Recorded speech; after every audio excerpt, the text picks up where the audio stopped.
Praise the lord. హల్లెలూయా. దేవునికి స్తోత్రం. ప్రభు పరిశుద్ధ నామమునకు మహిమ కలుగును గాక. దేవాది దేవునికే సమస్త ఘనత, మహిమ, ప్రభావాలు కలుగును గాక. క్రీస్తునందు ప్రియులైన దైవజనులు, స్నేహితులు, విశ్వాసులు, సహోదరులు, స్నేహితులకు ఈ కార్యక్రమాన్ని వీక్షిస్తున్న బిడ్డలందరికీ యేసుక్రీస్తు వారి పరిశుద్ధ నామములో నూతన ఉదయకాల శుభములు తెలియజేస్తున్నాను. రండి, ఈ దినం కూడా మిమ్మల్ని ప్రేమతో ఆహ్వానిస్తున్నాను. అనుదిన అభివృద్ధి ఉదయకాలపు ధ్యానాలు అనేటువంటి ఈ ఆధ్యాత్మిక కార్యక్రమంలో నాతో పాటు బాల్యవయసులు కండి దైవ దీవెనలు పొందాలని మనవి చేస్తూ నేటి దిన ధ్యాన వాక్యంగా హెబ్రీయులకు రాసిన పత్రిక 10వ అధ్యాయము 25వ వచనంలో నుండి ఒక మాటను చదువుదాం. తద్వారా దేవుని యొక్క వాక్యాన్ని ధ్యానం చేద్దాం. ప్రేమ చూపుటకును సత్కార్యములు చేయుటకును ఒకరినొకడు పురికొల్పవలెనని ఆలోచింతము. దేవుడు తన పరిశుద్ధ వాక్యమును మనందరి కొరకు దీవించును గాక. తలలో ఉంచి కళ్ళు మూసుకునండి, ప్రార్థన చేద్దాం. వాక్య నడిపింపులో ఆత్మ సహాయం కొరకు. ప్రేమ కలిగిన మా తండ్రి, గొప్ప తండ్రి, మీకు వందనాలు, స్తోత్రాలు.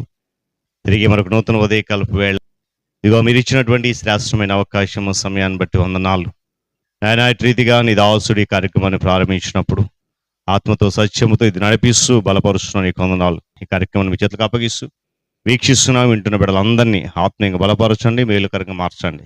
యేసే నామమున ప్రార్థన అడుగుతున్నాం తండ్రి, ఆమేన్. వాక్యంలోనికి ఆహ్వానిస్తున్నాను. రండి, కలిసి వాక్యం ధ్యానం చేద్దాం. చదువుకునే వాక్య భాగంలో గ్రంథకర్త అయినటువంటి పౌలు భక్తుడు హెబ్రీ సంఘానికి ఈ లేఖ రాస్తూ ఈ మాటను, సంఘములో ప్రేమను గూర్చినటువంటి చక్కటి మాట జ్ఞాపకం చేస్తున్నాడు. ఏమంట? ప్రేమ చూపించడానికి, సత్కార్యాలు చేయడానికి ఒకరికొకరు ఏం చేయాలా? పురికొల్పాలని చెప్పి ఆలోచించాలి. దేవుని స్తోత్రం కలుగును గాక.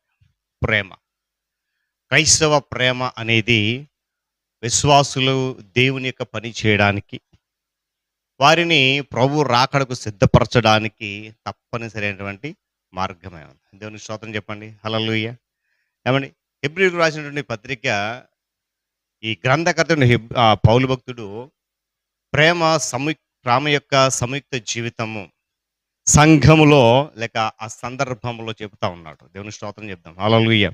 ఏమండి? దీనిలో అనుకూలమైన మరియు వ్యతిరేకమైనటువంటి పార్శ్వములు అంటే భాగాలు ఉన్నాయి. ఏంటంటే రూఢిగా విశ్వాసులు మంచి పనులు చేయడానికి పురికొల్పది ప్రేమే.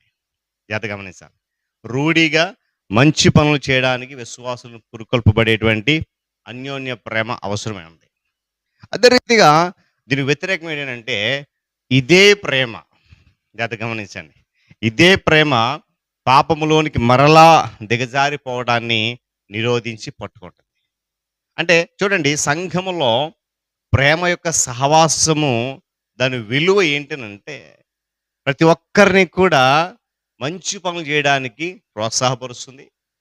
అదే ప్రేమ అదే సమయంలో తిరిగి మరలా పాపంలోనికి వెళ్ళిపోతున్న వారిని గట్టిగా పట్టుకుంటుంది. దేవుని స్తోత్రం కలుగును గాక. హల్లెలూయా.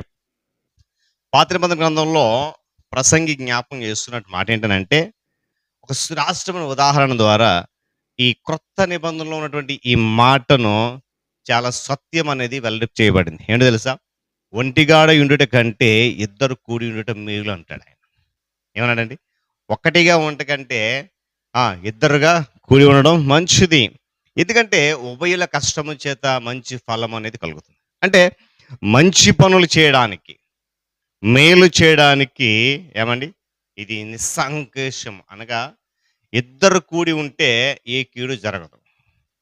ఒకడు పడిపోయాడు అనుకోండి, మరి ఇంకొకడు లేవనెత్తాడు. దేవుని స్తోత్రం కలుగును గాక. హల్లెలూయా. గమనించాలి పిల్లరా.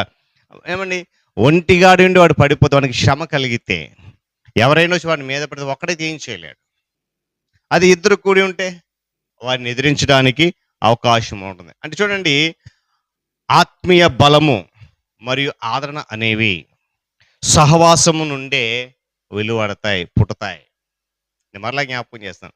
ఆత్మీయ బలము మరియు ఆదరణ అనేవి సహవాసం ద్వారా మాత్రమే పెళ్ళుబోగుతాయి. చూడండి, మనం అందరికీ కూడా ఒక ఉపమానం తెలుసు, తప్పిపోయిన గొర్రె ఉపమానం. దేవుని స్తోత్రం కలుగును గాక. హల్లెలూయా. ఒక గొర్రె ఏ విధంగా తప్పిపోతుంది అనేది ఒక ప్రశ్న మనకి వేస్తే, అది తన మంద నుండి వేరైపోయినప్పుడు, ఆ మంద ఒక చోట ఉండి ఆ గొర్రె వేరైపోయినప్పుడు అది ఏమైపోద్ది? చెప్పాలి. ఒంటరి ఒంటరి అయిపోయి ఆ శత్రువు వచ్చినా, లేకపోతే ఏ క్రూర జంతువు వచ్చినా కూడా వాటి నుండి తప్పించుకోవడానికి ఏమాత్రం అవకాశం అనేది ఉండదు. అదే మందలో కలిసి ఉందనుకోండి, దానికి ప్రమాదం అనేది ఉండదు.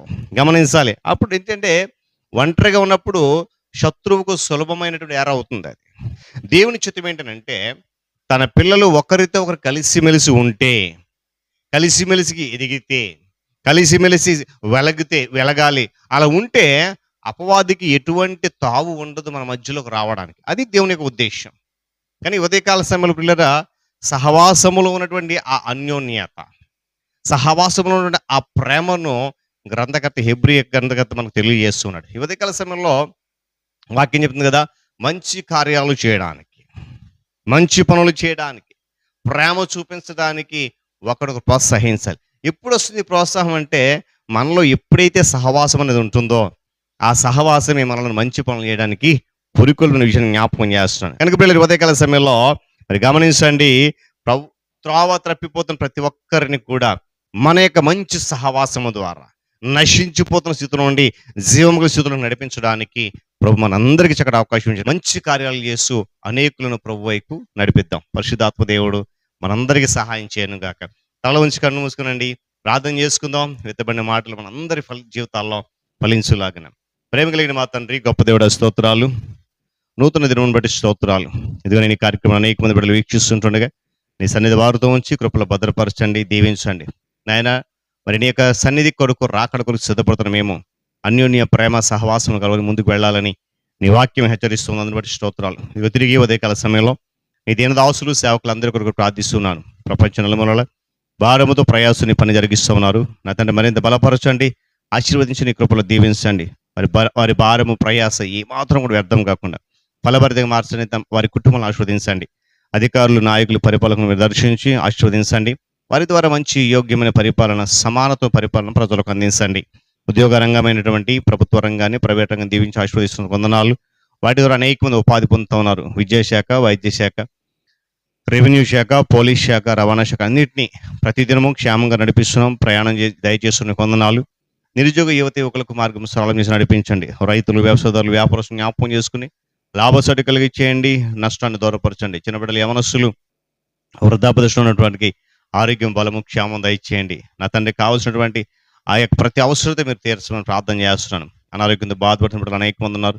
నీ చేతి మీద వారందరికీ చక్కటి ఆరోగ్యం, క్షేమం దయచేయండి. నీకు వందలు, నీ సన్నిధిలో సంపూర్ణ ఆరోగ్యవంతుల గురించి ప్రార్థన చేస్తున్నాను. తొట్టిల్లిపోతే యవనస్తులను వాక్య చేత పట్టుకోండి. సత్యమును అనుసరించగా అసత్యమును బ్రతుకుతున్న అనేక మంది సత్యము నీవని గ్రహించి నీ వైపు తిరిగే కృప దయచేయండి. వివాహాల కొరకు, గర్భఫలం కొరకు చేసిన బిడ్డలు ఉన్నారు. వారిని జ్ఞాపకం చేసుకుని మార్గం సరళం చేయండి. గర్భముతో బిడ్డలకు సుఖమైన ప్రసవం, తల్లి బిడ్డలకు క్షేమం తెచ్చి ప్రార్థన చేస్తున్నాను.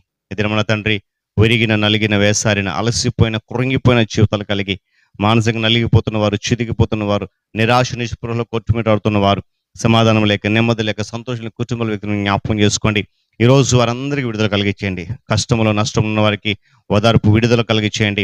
శ్రమలు, సమస్యలు, ఇరుకులు, ఇబ్బందులు ఉన్నటువంటి ప్రతి ఒక్కరిని కూడా విడిపించండి, విమోచన కలిగించేయండి. ఆర్థిక ఇబ్బందులు, మానసిక ఇబ్బందులు, శారీరక ఇబ్బందులు ప్రతిదీ కూడా యేసు నామం పేరిట తొలగిపోను గాక అని ప్రార్థన చేస్తున్నాను. వేదనతో, దుఃఖంతో, కన్నీటితో ఉన్న వారికి ఆదరణ కావాలి, ఓదార్పు కావాలి. మీ సన్నిధిలో నుండి నీ వాక్యము ధర దినము వారికి దయచేయండి.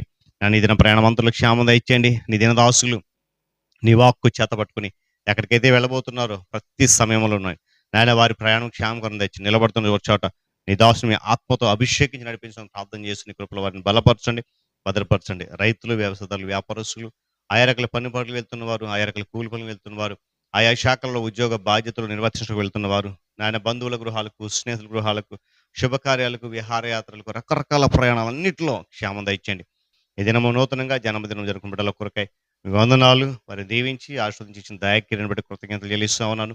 వివాహం జరుపుకున్న బిడ్డలకు మీరు ఇచ్చిన దాంపత్య జీవితంలో ఆ నూతన సంవత్సరంలో మరింత సంతోషం, సమాధానం దయచేయండి. ఎలాగైతే పితరులను జ్ఞాపకం చేసుకుంటున్నారు వారికి ఆదరణ, ఓదార్పు నిరీక్షించి మీరు ఆదరించి ఓదార్పు నడిపించి ప్రార్థన చేస్తూ దీని ఆశీర్వాదాలు దీవులు 40 మంది కురమరించమని మహిమ, ఘనత, ప్రభావాలు మీకు చెల్లిస్తూ యేసు నామమున ప్రార్థన అడుగుతున్నాను తండ్రి, ఆమేన్. త్రియక దేవుని దీవెన, ఆయన సన్నిధి కాపుదల సదాకాలము మనందరికీ తోడు నడిపించును గాక. ఆమేన్.